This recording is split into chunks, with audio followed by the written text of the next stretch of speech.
Olá, sejam todos muito bem-vindos a mais um episódio do podcast Conexão ESG. Meu nome é Everaldo Celal Scandolari, sou diretor do Instituto Bertol e tenho a honra de ser o host também deste podcast. O podcast Conexão ESG é um projeto idealizado pelo Instituto Bertol e tem o patrocínio, o apoio institucional e fundamental da Bertol Advogados e da Russell Bedford. Nosso podcast ele foi idealizado para que a gente leve cada vez mais ao mundo empresarial e às pessoas de modo geral as práticas, os conceitos, as boas novas da temática ESG. Temos um compromisso, né, institucional com esse tema e para que a gente possa fazer isso da melhor forma possível, passam por aqui vários convidados, né, e todos muito especiais. Hoje, né, um convidado muito especial. E ele é tão especial que eu não me atrevi a entrevistá-lo sozinho. Está ao meu lado o Dr. André Lemos, um advogado aqui da cidade, que depois vai fazer a sua apresentação. Porque antes eu gostaria de trazer aqui ao nosso bate-papo Dr. Godofredo de Souza Dantas Filho. Neto. Neto! Ele é o neto do Tem Dr. mais Godofredo. gente aí nessa É, cadeia de boas produções. então, nem vamos cortar, porque a gente também homenageou, fica essa homenagem mais do que bem feita. Dr. Godofredo de Souza Dantas Neto, né? Seja muito bem-vindo ao nosso podcast e é um prazer, uma honra tê-lo aqui. O senhor é advogado, sócio da advocacia Dantas, Souza Dantas, né? Mas o que lhe trouxe aqui, em especial, é ser presidente do Instituto Brasileiro de Direito e Ética Empresarial, IBDE. Eu acho que não falei tudo do seu currículo, gostaria de, ao saudá-lo, introduzi-lo ao nosso bate-papo, que complemente aí as suas atribuições, aonde o senhor trabalha, e fale também um pouco depois do IBDE. Pô, Everaldo, para mim é uma alegria imensa estar com vocês hoje aqui, tá? Eu quero deixar registrado o meu agradecimento ao André Lemos por ter feito essa ponte entre nós e eu tenho certeza que esse papo que nós vamos ter hoje vai ser um papo muito rico. A ideia é que a gente consiga contribuir para fomentar e divulgar informação relevante sobre essa temática ESG que é tão importante. Eu acrescentaria apenas, já muito na linha do que nós vamos falar aqui, que eu também ocupo uma diretoria na Comissão de Meio Ambiente da OAB São Paulo e sou conselheiro de meio ambiente do estado da Bahia, meu estado natal. Isso é uma coisa também muito importante que não pode passar Exatamente. despercebida. Esqueci de mencionar que nós importamos, doutor Godofredo, da Bahia. Que o professor é baiano, mas tem uma... Radicado em São Paulo. Radicado em São Paulo. Radicado em Mas é só baiano ou o senhor... Não, eu sou da categoria mais expressiva dos baianos. Eu posso dizer que eu estou no ápice da carreira de ser baiano, que é ser soteropolitano. Eu tenho muito orgulho da minha cidade. Legal. Nascido e criado Em em Salvador. Salvador. É isso aí. Maravilha. Bom, Everaldo, antes de nós começarmos a conversa, queria aproveitar essa oportunidade do Instituto Bertol e falar um pouco do IBDE, o instituto ao qual você se referiu, que eu tenho a honra de presidir. O André Lemos é o coordenador regional em Santa Catarina, faz um trabalho fantástico. E o que é o IBDE? O IBDE é um instituto sem fins lucrativos, fundado há 10 anos, por um grupo de advogados preocupados com duas questões muito claras. Primeiro, após a emergência da Operação Lava Jato, precisávamos entender quais eram os meios que nós tínhamos para incutir dentro das empresas e nas suas rotinas os pilares da ética empresarial.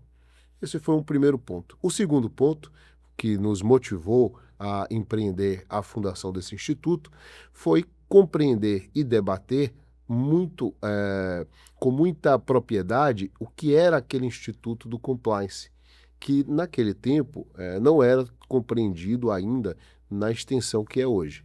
Então foram os dois grandes motivadores da fundação do Instituto. De lá para cá, o IBDE se consolidou como uma das vozes mais ativas nesse mercado no Brasil. Eu tenho a grata satisfação de percorrer o país inteiro. Nós temos regionais em todas as regiões do Brasil, de norte a sul. São todas muito ativas, produzindo conteúdo, produzindo seminários, produzindo eventos que agregam e que fazem com que a cultura da ética empresarial tenha uma disseminação mais fácil. E o IBDE, dentro desse leque de iniciativas e de oportunidades que ele confere, procura fomentar a ética empresarial acima de tudo. Tá? Então nós publicamos revistas, fazemos seminários, congressos, eventos de relacionamento, fazemos aproximação entre instituições parceiras do IBDE. A Ordem dos Advogados é uma com quem nós conversamos o tempo inteiro. Atuamos como amicus curiae em processos relevantes na Suprema Corte, tentando sempre salvaguardar os princípios da ética empresarial. Eu gosto de dizer sempre que o IBDE é um instituto de portas abertas. Por conta da nossa atuação, sempre tivemos as portas abertas onde nós chegamos. E do mesmo modo, as nossas portas também estão muito abertas. E por isso, registro aqui a alegria de nós fazermos esse encontro entre IBDE e Instituto Bertol. É uma grande satisfação para mim. A satisfação é nossa, e na oportunidade sabe que nós chegamos até você porque tem um passarinho, daqueles passarinhos fofoqueirinhos, né? Mas são bons. Que o nome dele até é homônimo, né? Atende por nome de André. Falou do Instituto, falou da sua atuação, e de pronto assim, a gente viu muita correlação entre o propósito do IBDE e o propósito do Instituto Bertol. Então, nós vamos trilhar uma jornada muito parecida, né? Em termos de propósito, porque compliance, ética, o ESG ele está dentro desse arcabouço, né? Sim. A gente está tratando ele especificamente com o devido valor que merece, mas a gente vê muita sinergia. E prepare-se, né? Quando sair da sua base e passar por Florianópolis, o convite vai ficar sempre feito, né? Eternizado aqui para vir nossas... Como se não faltasse motivos para vir a Florianópolis. Mais um. E eu queria inserir aqui também no nosso bate-papo, Dr. André Lemos. Vamos lá. Né? E Dr. André, que é advogado, consultor, professor, mas tem mais atribuições. Eu também vou permitir que o senhor complemente o seu currículo aqui para que as pessoas conheçam melhor quem está conosco aqui no dia de hoje. Eu agradeço muito. Ontem nós já tivemos aí um Ética e Vinho promovido pelo IBDE aqui no sul da ilha. Foi muito interessante, tivemos um palestrante também de altíssimo nível, presidente do Instituto Brasileiro de Direito Administrativo. Legal. O Rodrigo Valgas. Então, são essas conexões que a gente sempre tenta fazer, né? Olhando para o país como república, e a gente tentando fazer e deixar algo um pouco, pelo menos, melhor do que quando a gente começou a ser gente, né? Então isso é muito interessante. Eu venho do direito tributário, aí radicado também, nascido e criado, né, em Florianópolis, então sou um manezinho nato da ilha. E estou na andança aí do tributário há 28 anos, sempre no tributário, né, lecionando. Estive também como julgador, né, conselheiro do TAT, conselheiro do CARF. Presidi a Comissão de Direito Tributário da OAB no último mandato aqui, né? Hoje estou no Conselho Federal da OAB, mas daí na Comissão Especial de Direito Tributário, então sempre envolvido com o direito tributário. E topei também fazer um mestrado aí agora para pesquisar um pouco de tributação e tecnologia. Me encontrei com o IBDE de alguma maneira e também fiquei encantado com seus seus objetivos sociais, né? Que eu acho que governança, boas práticas, né? Ética nas relações interpessoais, né? Eu acho que são muito interessantes. Então, É motivo de muita alegria. Espero que a gente tenha, com esse podcast aqui, o objetivo de plantar uma sementinha boa na cabeça do ouvinte. E, claro, escutar o nosso presidente, que isso é muito importante. E selar aí uma parceria, né, institucional, Profissional. com força, né, que a gente possa trazer bons propósitos para as pessoas que também pensam como a gente. Tá bom? Exatamente. Obrigado ao Instituto Bertol, a você, Veraldo, né, que topou da gente fazer essa entrevista aí. Minha decisão era mais Vamos lá. fácil, né? Topar, aceitar. Na verdade, a minha ansiedade era saber se o convite seria aceito, né? Ah, mas lá Trabalhei as bases, trabalhei as não poderia bases. ser diferente. Foi muito As difícil mensagens que eu trazer. coloquei com o doutor André não me deixam mentir, né? O Exatamente. doutor Godofredo falou, deu a resposta, aham. né? Mas também agora sim, veio a primeira vez. Meu Deus do Exatamente, céu. exatamente. Lidar com ética, lidar com SG, lidar com algumas questões, parece aquela, criando assim uma historinha, né? É o beija-flor tentando apagar o incêndio da floresta, né? O país, as relações são, por vezes, parece uma floresta ardendo por falta de ética, por falta de ética nas relações empresariais, pessoais. Os descuidos com a questão ambiental, né? Que as pessoas, não, o que é eu jogar esse lixo aqui, eu poluir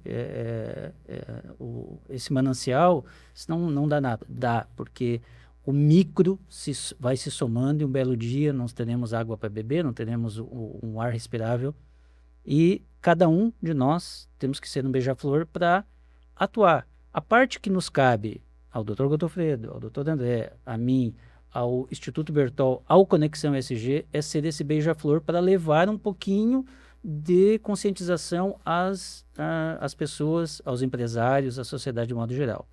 Então, eu queria introduzir assim, um tema preliminar, que é a gente fazer primeiro é sempre bom, né? Uma viagem conceitual, como começou o SG, através da ONU, as ODSs, e eu convido aí o Dr. Godofredo para nos fazer esse...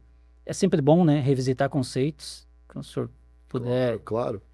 Não, você, na verdade, Everaldo, pela sua capacidade, pela experiência que você tem, você já fez provocações muito extensas e largas, profundas, nessa sua provocação que mirou no histórico do ESG. Mas eu quero aproveitar isso, eu não quero deixar passar, porque você está certo, quando nós falamos de ética, a primeira impressão que as pessoas têm é de que é alguma coisa muito fluida, alguma coisa que tem um grau de subjetividade que impede dela ser exercida de maneira concreta. E isso não é bem verdade. Todas as vezes que nós tomamos qualquer decisão na nossa vida, o elemento ético está presente. Tudo o que nós fazemos, da hora em que nós acordamos, à hora que nós vamos dormir, e até o modo e a maneira como nós vamos dormir, ela está impregnada de elementos éticos. Perfeito. A nossa vida ela é pautada pela ética. E aí a gente pode transmitir a seguinte mensagem. O que está na base dessa compreensão, desse conceito ético, é o nosso modo de fazer. Todos nós temos um modo de fazer qualquer atividade da nossa vida cotidiana. E a ética que nos movimenta numa direção ou em outra. A ética nos diz como nós vamos fazer e o que vamos fazer. Então, a primeira compreensão que todos nós temos que ter é que a ética está presente na nossa vida e no nosso cotidiano o tempo inteiro. Se nós vamos nos preocupar com isso ou não, é a primeira decisão a ser tomada. Eu recomendo a todos que tenham preocupação com isso, porque senão nós corremos o risco de sermos pessoas não antiéticas, mas amorais. Pessoas que não têm um norte, um padrão ético e moral definido. e que vão reagindo de acordo com as circunstâncias que são provocadas pela vida. Então a importância da ética ela é fundamental. E a importância de discutir a ética, você falava sobre isso, ela é tão importante que eu diria que deveria ser aquilo que nós nos sentamos todos os dias para conversar. Seja no ambiente de trabalho, seja na mesa de jantar com a família, e aí principalmente, seja nas nossas interações cotidianas nas ruas, nos restaurantes onde nós frequentamos. Essa conversa precisa ser feita o tempo todo. Tem uma lição muito antiga de Aristóteles, está no livro A Ética Nicômaco. Ela é muito repercutida nas redes sociais e tem gente que atribui a Margaret Thatcher, não é dela. Pode ter falado, mas... Ela certamente falou em algum momento, mas isso está na Ética Nicômaco, é do Aristóteles. É uma lição muito antiga, que nos diz que nós devemos nos preocupar com os nossos pensamentos, porque eles vão se transformar nos nossos atos. Devemos cuidar dos nossos atos, porque se transformarão nos nossos hábitos. Temos que cuidar dos nossos hábitos, porque eles vão definir a nossa personalidade, e a nossa personalidade é determinante para o que será a nossa vida. O nosso destino está atrelado a isso. E veja como isso começa com uma preocupação com o pensamento, e tem tudo a ver com o que você provocou. A questão da ética no cotidiano. E os impactos. Isso serve para as pessoas, mas serve também para as corporações. E é alguma coisa que nós vamos falar nessa trilha. E foi justamente quando o secretário-geral das Nações Unidas, o Kofi Annan, em 2004, exortou os 50 maiores players do mercado financeiro mundial a terem essa preocupação, porque já havia uma clareza muito grande com relação aos destinos do planeta em razão da sustentabilidade ambiental. Quando o Kofi Annan fez essa provocação, enviou uma carta e enunciou esse acrônimo ESG ou ASG, como queiram, ele fez justamente um chamado ético. Ele convocou aquele universo de importantes operadores financeiros globais e disse: nós precisamos de vocês do nosso lado para vencermos essa luta. Esse momento foi um momento realmente paradigmático. O acrônimo foi lançado, houve uma adesão muito grande e se criou fundos de investimento voltados para essas demandas, se criou linhas de crédito nos países menos desenvolvidos, se criou todo um status, foram enunciadas as ODS. Os objetivos que são, vamos dizer assim, os pilares dessa cultura ESG. Mas eu gosto sempre de chamar a atenção que aquilo que foi anunciado pelo Kofi Annan, para nós, estava despercebido, mas não era algo que estava ausente. Eu digo isso porque, se nós lermos o artigo 170 da Constituição Federal, que trata dos fundamentos e dos princípios da atividade econômica, nós vamos identificar uma similitude muito grande com os ODS. Olha só.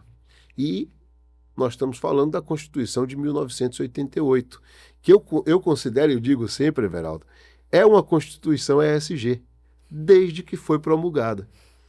Ela tem uma série de dispositivos, e aí não fico só no artigo 170, nós podemos ir para o artigo 6º, a preocupação com o valor social do trabalho, a inclusão, a redução das desigualdades regionais, e não só no âmbito interno, mas também no artigo 1º, quando ela enuncia a obrigação de buscar a integração na América Latina. Olha quanta coisa tem dentro da Constituição que já enunciava o que em 2004 o Kofi Annan provocou quando lançou o acrônimo ESG. Nossa, a Constituição estava na vanguarda já da... Muito, muito. E especificamente sobre questões relacionadas a impacto ambiental, nós fomos mais felizes ainda e um pouco antecedentes em relação às Nações Unidas, porque a emenda 42, em 2003, ou seja, no ano anterior à carta do Kofi Annan, ela promoveu uma alteração no inciso 6º do artigo 170 e colocando lá a obrigação de sermos seletivos com relação ao impacto ambiental dos meios de produção e dos produtos. Nada pode ser mais ESG do que isso. Com certeza. E nós fizemos isso antes do acrônimo ESG. E positivado na nossa Constituição, né? Não está lá, parece que não está lá por acaso. Não né? está lá por acaso, não está lá à toa e está lá para ser cumprido. Exatamente. E veja, está no artigo que trata dos fundamentos e princípios da atividade econômica. Qual recado pode ser mais explícito para as empresas? O seu modo de agir, a maneira como você faz o seu negócio acontecer, precisa observar esses princípios, esses fundamentos, esses critérios. E se você não faz, você está em desacordo. Exatamente. Então, eu acho que foi um encontro, na verdade, muito bacana da Carta de 88 com a iniciativa das Nações Unidas de promover aí o acrônimo ESG com esses pilares, né, da sustentabilidade ambiental, muito alicerçada na preocupação com questões sociais, e tudo isso orquestrado devidamente pelos princípios e pelas regras de governança. Eu depois quero passar uma questão para o Dr. André, mas só para pegar um gancho do acrônimo ESG. Por mais que ele é formado pelo A, E de ambiental, ou A no português de ambiental, G, S de social e o G de governança, o propósito final dele é atender as questões ambientais. Sim, sem dúvida. Claro que para chegar lá precisamos de uma governança estruturada e unida e organizada, né, para isso, e a condição finalística, né, o objetivo finalístico é atender as questões ambientais. Mas ele dá oportunidade, né, as práticas ESG, elas dão oportunidade de estruturar uma empresa de dentro para fora, né? Então ela consegue se organizar e fazer disso um legado, um propósito, mas sem deixar de ter resultado, sem prejudicar o seu resultado. Muito pelo contrário, quando os empresários entenderem, muitos já entenderam, que a prática do ESG, carimbando muitas coisas do que a empresa já faz nesse ambiente ESG, vai proporcionar que ela esteja na frente, né? Já falamos aqui, a Constituição está da vanguarda, muitas vezes está dando na vanguarda para quando todo mundo disser assim, eu tenho que fazer alguma coisa, o concorrente já fez, os concorrentes já fizeram, e quem faz primeiro colhe os melhores resultados. Sim, não, você está muito certo em diversas colocações. A primeira delas, você pontuou de forma muito clara. Eu sou convergente com esse entendimento. Eu até tenho dificuldade de entender as pessoas que não compreendem dessa maneira. É uma crítica que eu tenho feito sobre os programas ESG que eu tenho visto por aí.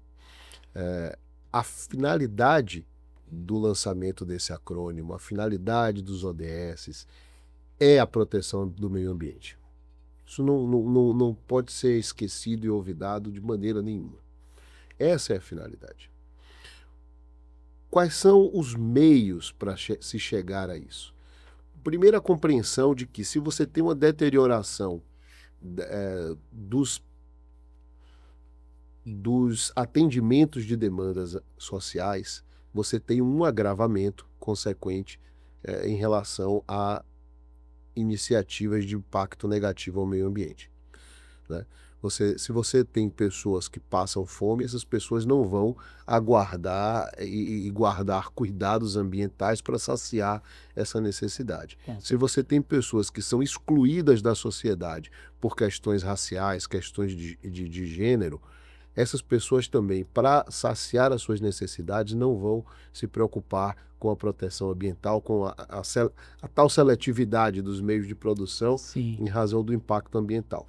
Então, essas demandas sociais, elas são atendidas pelo acrônimo como um meio de, reduzindo as desigualdades, fomentando a maior oportunidade dentro da sociedade, dotar o ser humano de maior preocupação e da possibilidade de exercer a preocupação com o meio ambiente.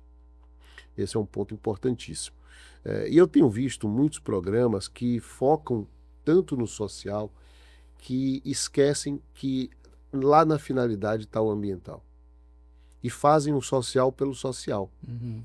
Isso não é ruim. Não é ruim. Mas não é ESG. Sim. Isso pode ser caridade, isso pode ser responsabilidade social, mas não é ESG. Se você não tem esse elemento de capacitação das pessoas para que elas tenham a possibilidade de pautar as suas vidas com essa preocupação com o meio ambiente, nós não estamos falando de ESG. E aí você fez uma referência ao pilar da governança, que é fundamental porque não se vai fazer uma correta aplicação desse acrônimo e do que ele significa se não for através da governança. O cuidado com o desenvolvimento da atividade empresarial, a curadoria da atividade da empresa, ela se chama governança. E justamente são os mecanismos de governança que vão proporcionar que essa empresa tenha integridade no desenvolvimento da atividade e atinja os objetivos. Quando nós tratamos de questões finalísticas, questões de objetivo, Everaldo, eu penso sempre que a gente pode resolver isso tudo com uma palavra: propósito. Propósito. É. Não é? Nós sabemos, você sabe para onde você quer ir. Eu sei para onde eu quero ir. As empresas também precisam saber. E isso é propósito. E a integridade de propósito, que é preservada pela ética, né, e no caso a ética empresarial, é ela que vai garantir que a empresa possa desenvolver as suas atividades e ter entrega. E aí a entrega vai na linha do que você comentou. A entrega não é só lucro.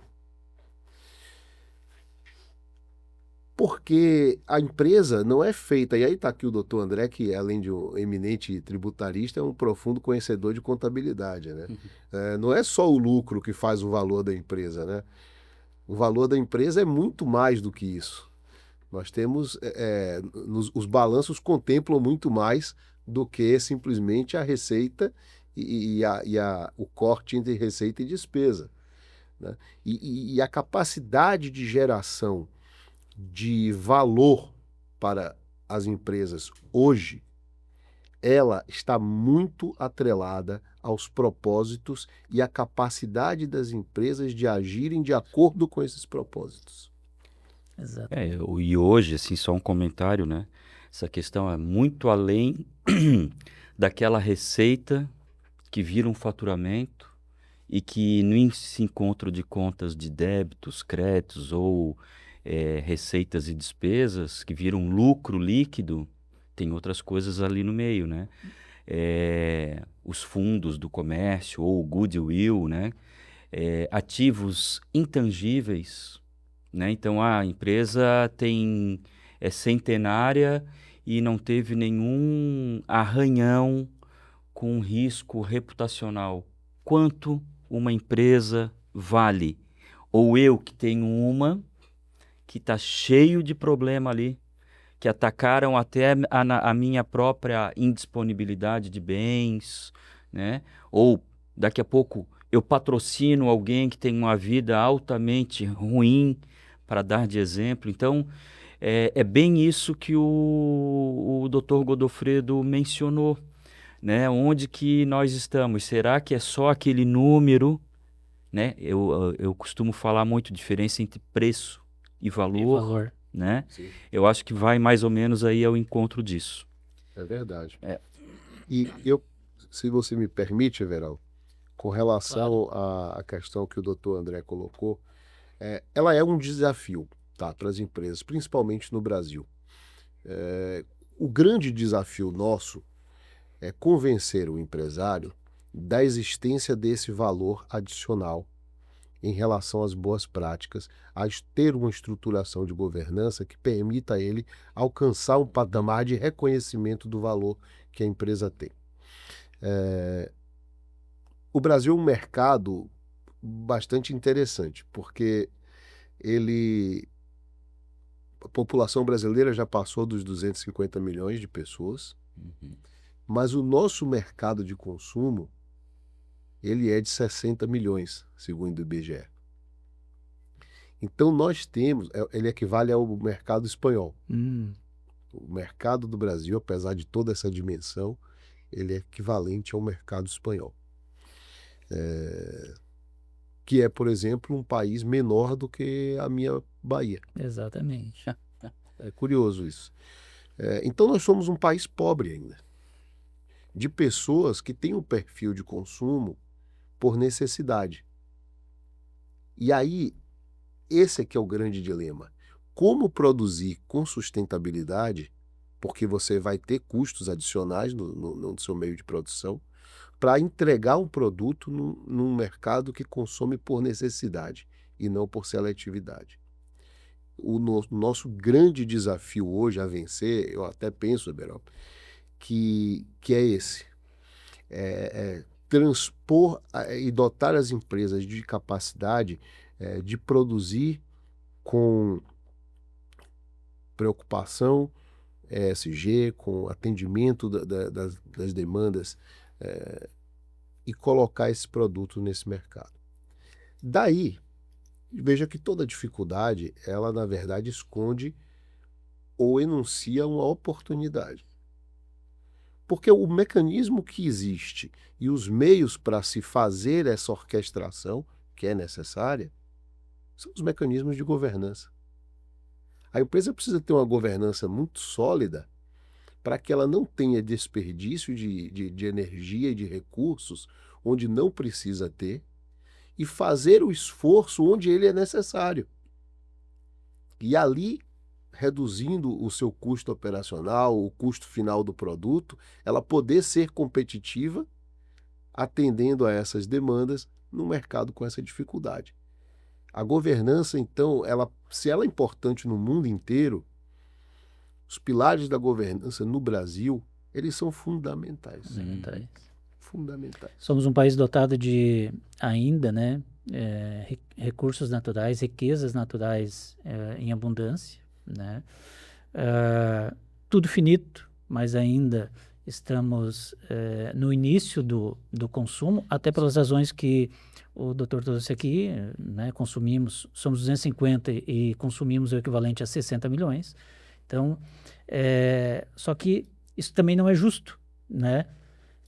Nós precisamos que essa força de consumo, ela tem que chegar a todos. Todos têm que ter igualdade de poder consumir dentro daquilo que a meritocracia os trouxe, né? Porque uns vão chegar em patamares diferentes, né? Essa questão da igualdade é uma questão até meio complexa. Mas precisamos, mesmo, já pensou, se nós chegamos a 250 milhões de consumidores, precisamos que isso seja consciente, que consuma aquilo que poupe os nossos recursos naturais, porque a responsabilidade é nossa, da nossa geração, né, deixar um mundo melhor. Eu até acho que essa fala eu vi em algum lugar, é sua, o senhor até pode complementar, que talvez é a nossa geração, né, acho que o senhor tem essa fala, que a nossa geração talvez é a que tenha a oportunidade nas mãos de preparar um futuro melhor. Dizem, né, os cientistas que nós somos a primeira geração impactada pelas mudanças climáticas. É o que eles dizem, né? E, por outro lado, nós temos a oportunidade de iniciar medidas efetivas, já que nós estamos sentindo essas mudanças, né, que nós estamos sentindo os efeitos, nós temos a oportunidade de confrontar esses efeitos e buscar soluções para eles.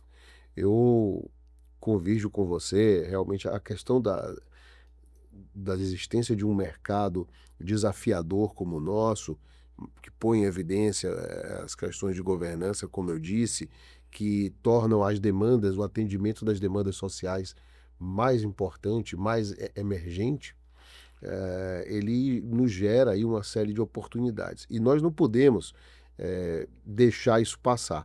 Justamente por isso é que momentos como esse que nós estamos tendo hoje são importantes.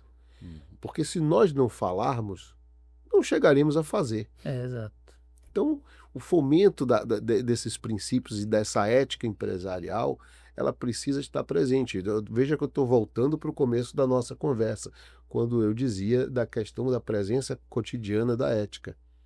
Ela está presente na nossa vida individual, como seres humanos, como pessoas, e ela está e precisa estar sempre fomentada dentro das corporações. Não vejo como isso ser diferente.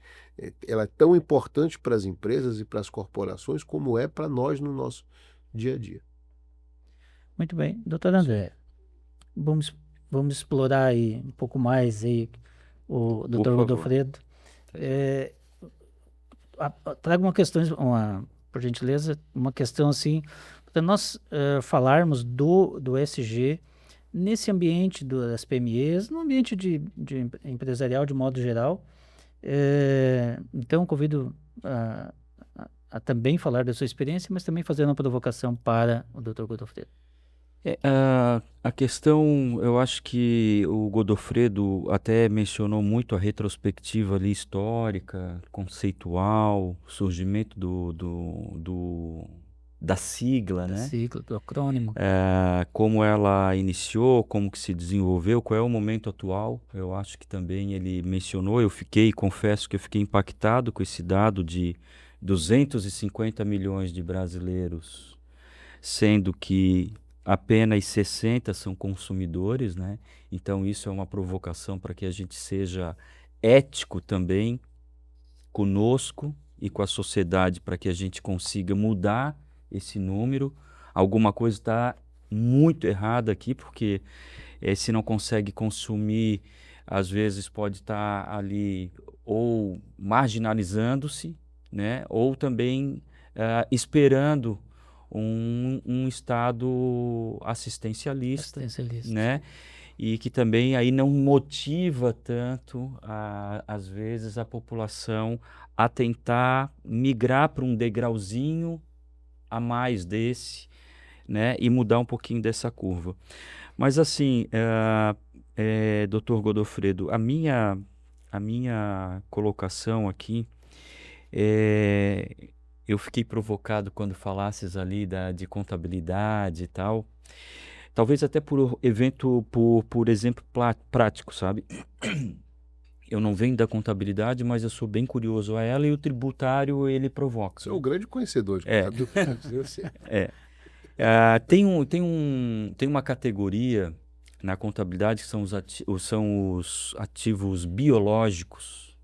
Né? Tá lá no CPC, que não é Código de Processo Civil, mas é Comitê de Pronunciamento Contábil 29, e eles classificam ali esses ativos biológicos em alguma categoria. Eu vou te dar um exemplo. Ou eu tenho uma fazenda e eu planto eucalipto para virar esse papel que nós estamos aqui consumindo, ó. E eu faço explosões com dinamite para tirar as rochas de lá dessa fazenda. Eu uso pesticida por causa da formiga, do cupim, etc. e tal. Como que ele vem para o nosso consumo? Ele vem como um produto ESG ou não vem ESG?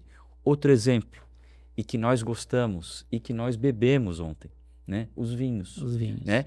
As vinhas estão no CPC 29. De ativo biológico, né?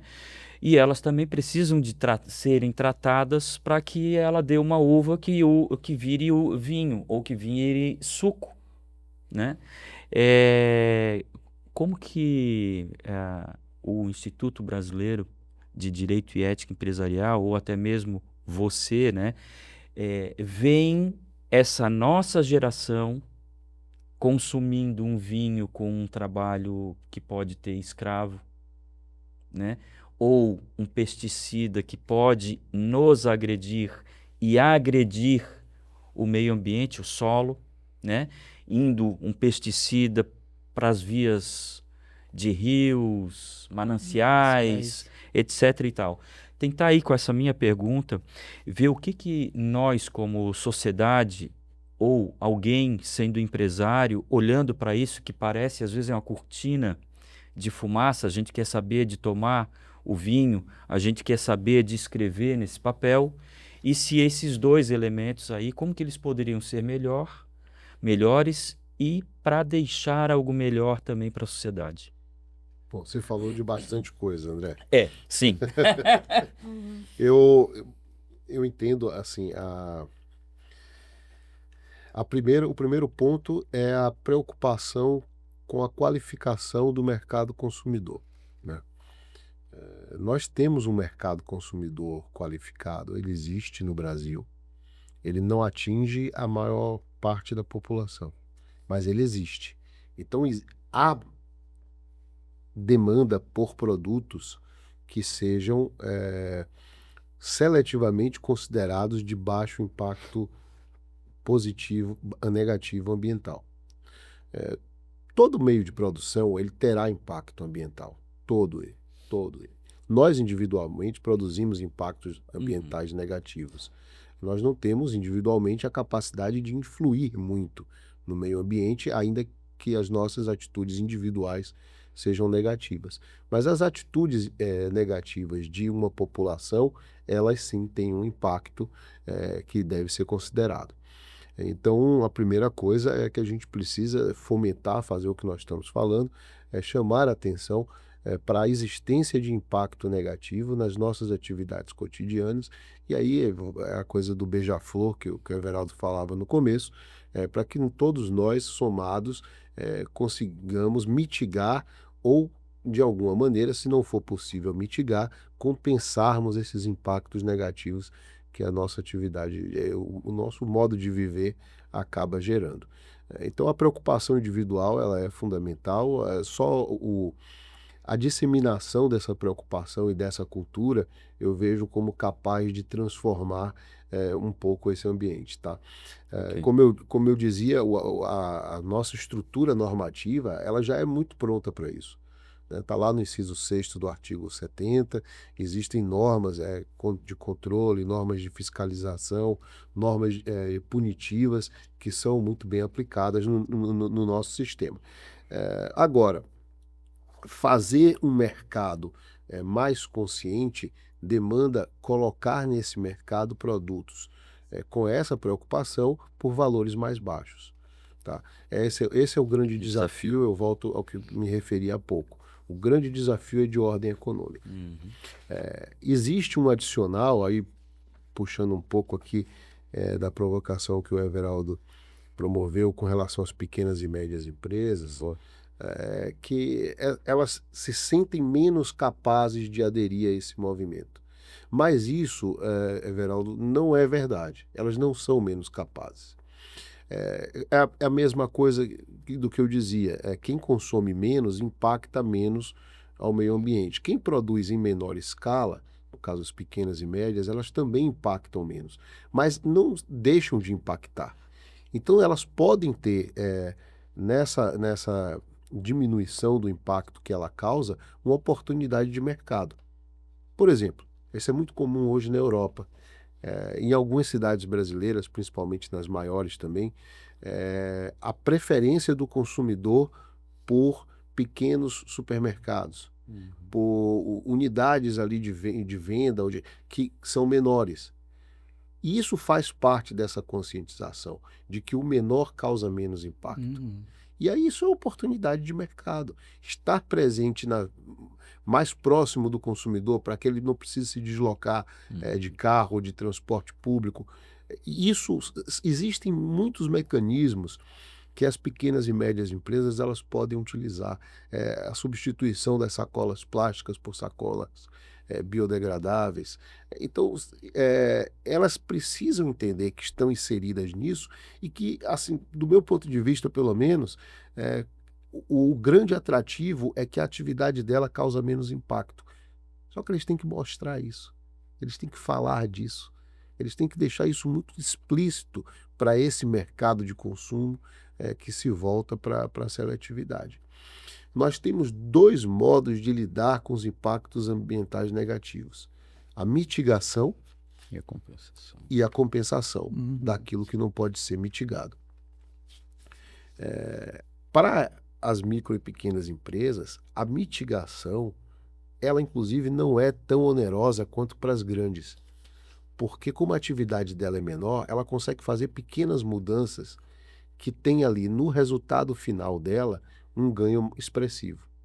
Como eu falei, a substituição por sacolas biodegradáveis, de papel, por exemplo, a troca de substituição de lâmpadas para ter um menor... Coleta da água da chuva para uso não potável, né, mas para limpeza. Energia solar. Então são pequenas ações que vão possibilitar que uma pequena ou uma média empresa ela se adeque a esse ambiente ESG com um custo mais baixo. Mas elas precisam entender que é possível fazer isso. E eu acho assim, o meu entendimento é que para elas é mais barato fazer. As escalas menores, né? Porque, só complementando, porque tem um mito, né? Lá se a gente voltar umas casinhas atrás, quando saiu o ESG, criou-se um mito que era só para as grandes. Sim. Só empresas com ações negociadas em bolsa, isso não é para mim, isso não tá, nada. Só que isso é um dedo engano, né? Vai chegar a todos. Inclusive, já chegou do ponto de vista legislativo.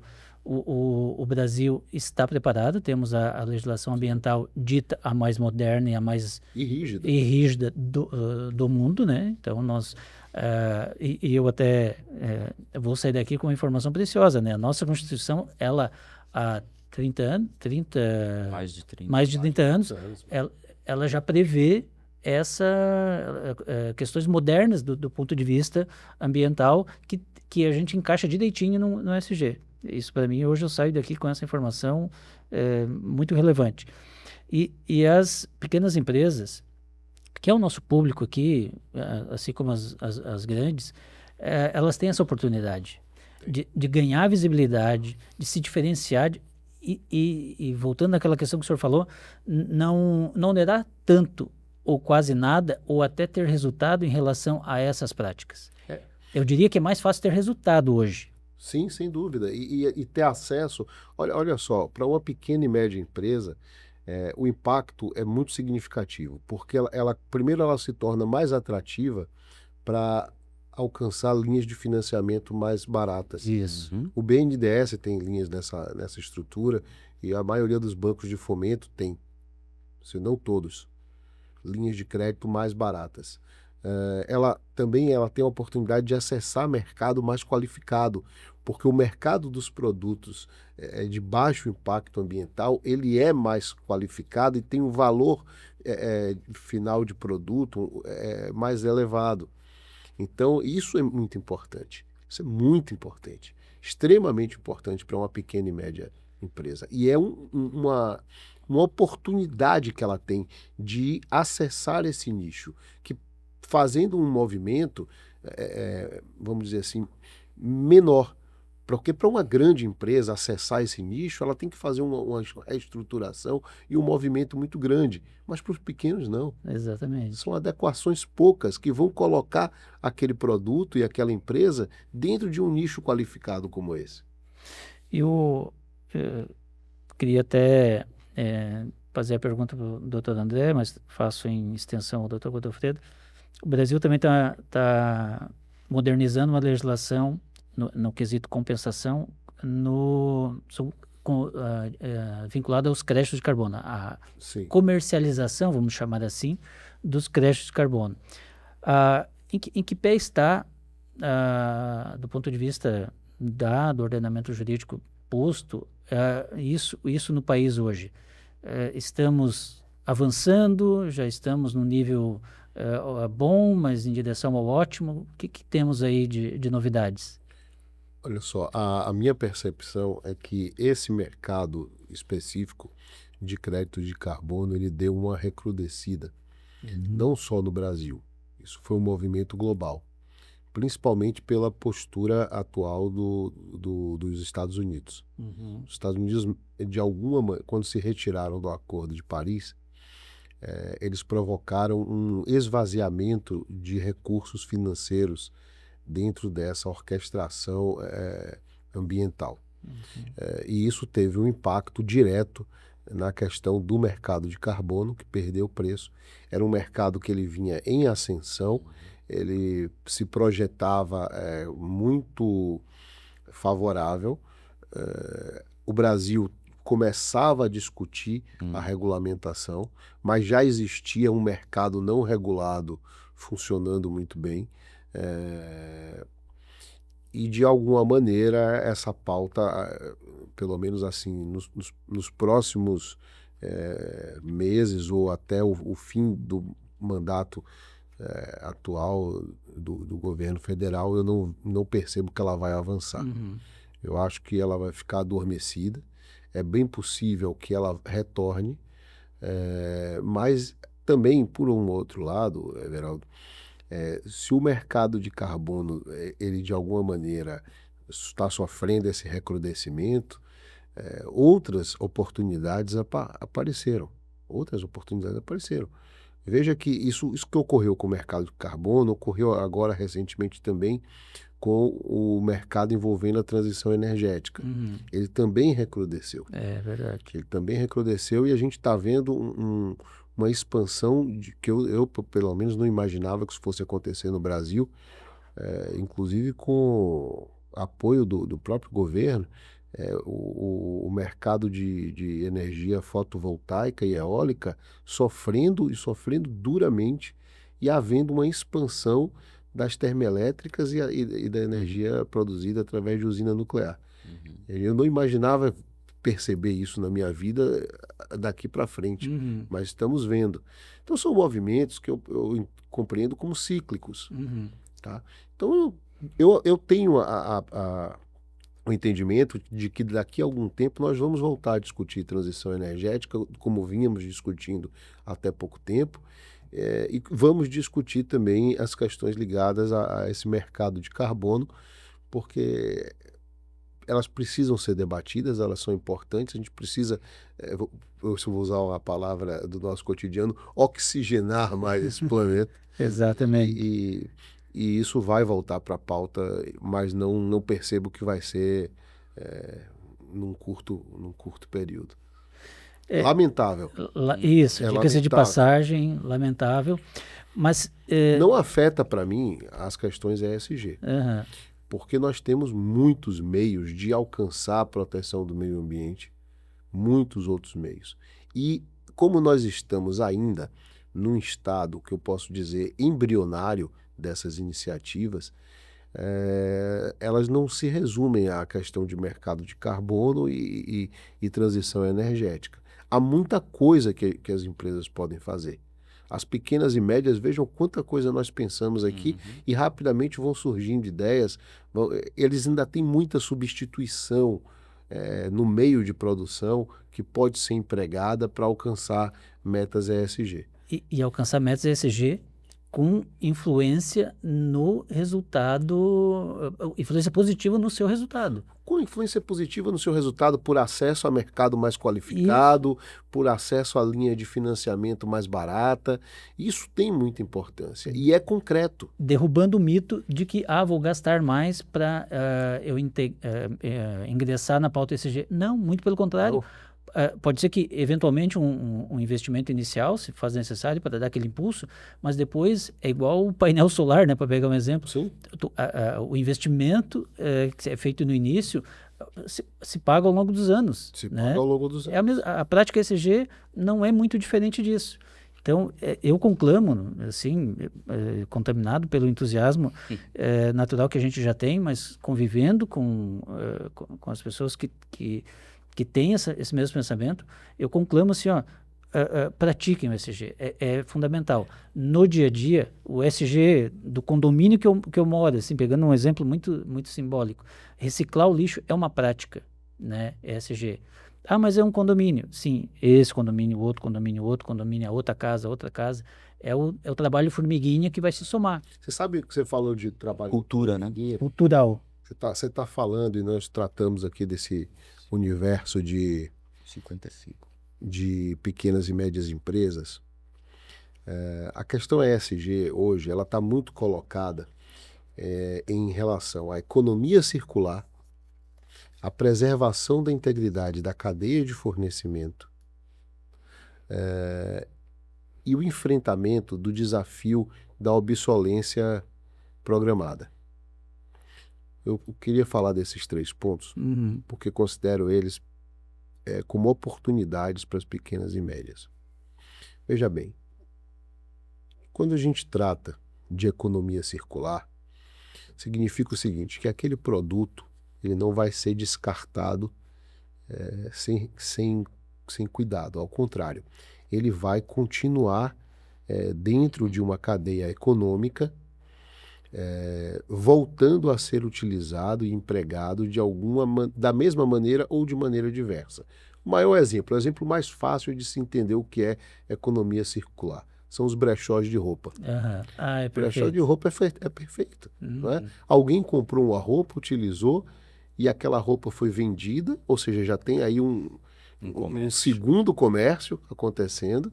Essa roupa vai para um brechó, ali no brechó ela é adquirida por outra, vai se formando uma cadeia de consumo e de um consumo circular, porque o produto vai servindo.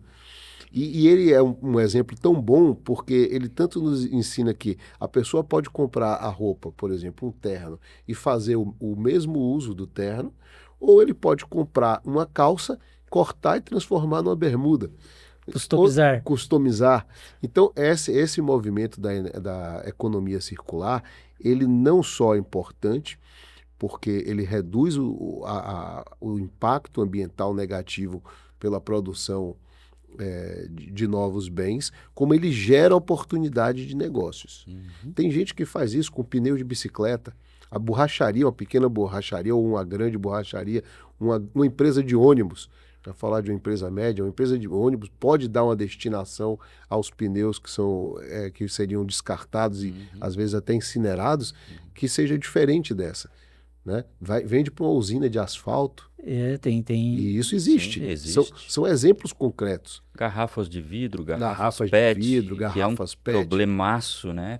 Rios, mares. Você sabe que tem um supermercado na Alemanha, André, que ele dá desconto em refrigerante para quem leva a garrafa PET.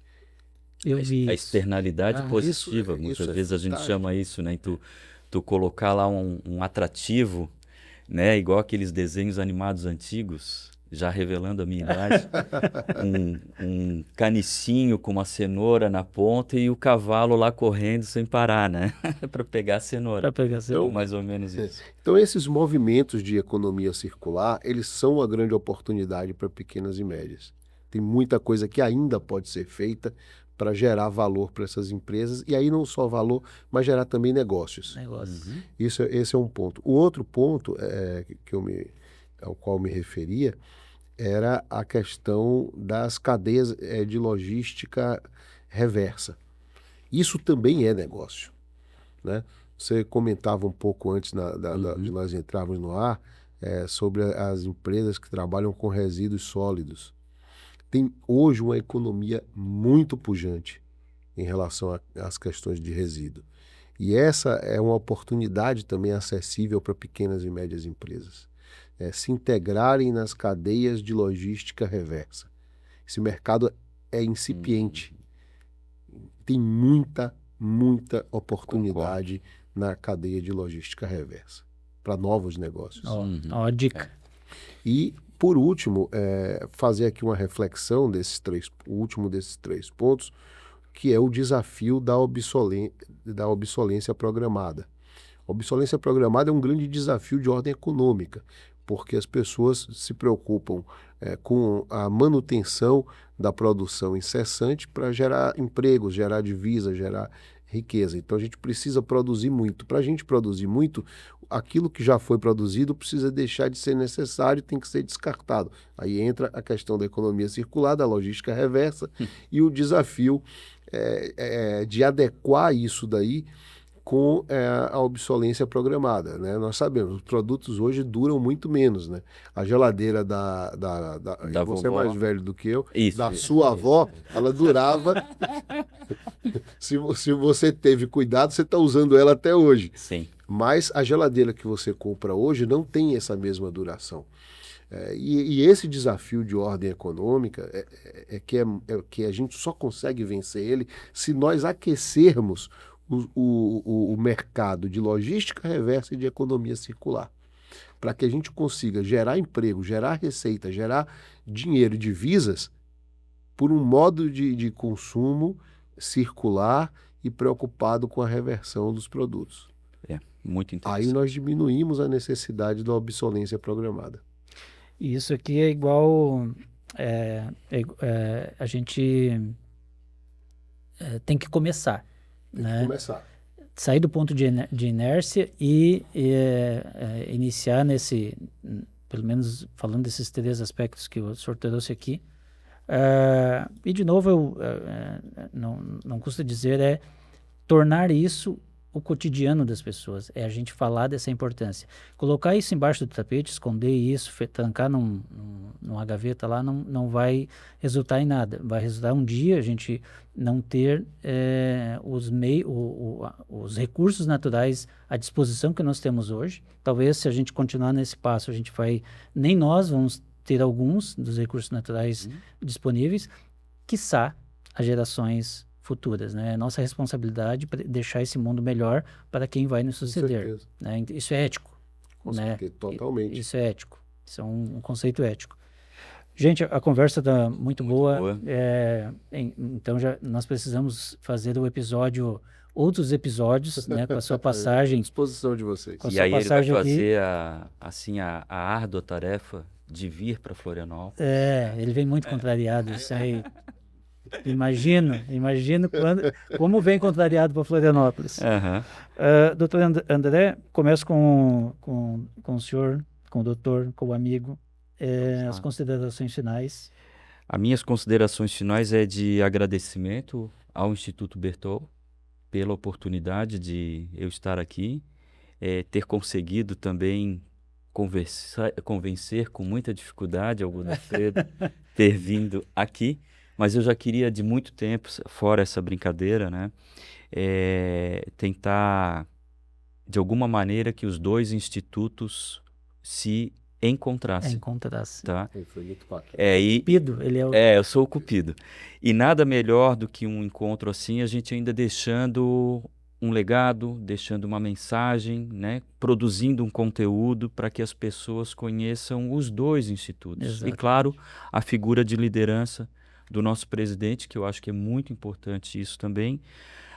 Então, é agradecimento. E talvez lançar para um próximo, a gente pensar, eu fiquei anotando aqui um monte de coisa, né? Muita coisa legal.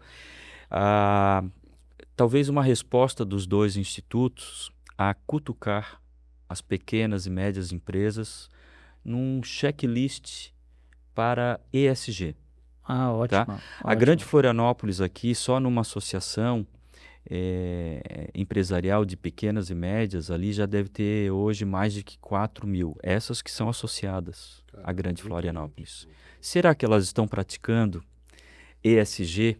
Será que elas estão colocando mais ou menos insumos nocivos em rios? A gente é uma ilha, nos mares. Será que não é oportuno, talvez até no nosso seminário lá do primeiro semestre do ano que vem, a gente vir com esse dever, né? E ter um bloco para isso e trazer esses interessados e a gente mudar um pouquinho a fotografia.